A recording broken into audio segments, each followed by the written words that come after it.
Welcome. In front of me is a FREEYOND M6, and today I will show you how you can hard reset this device through settings. So to get started, open up your settings, and from here you want to scroll all the way down to System, and then select Reset Options and choose Erase All Data Factory Reset. This presents you with a list of data that will be removed by this process, which includes more importantly things like music, photos, and user data. The first three don't really matter as these are stored primarily in a cloud and you can regain them.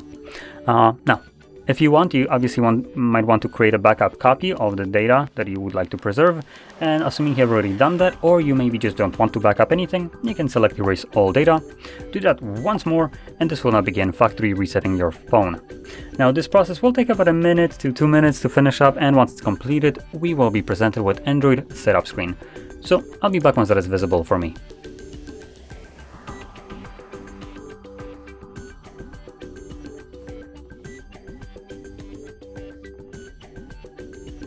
And as you can see, the process is now finished, and you can set up your device however you like.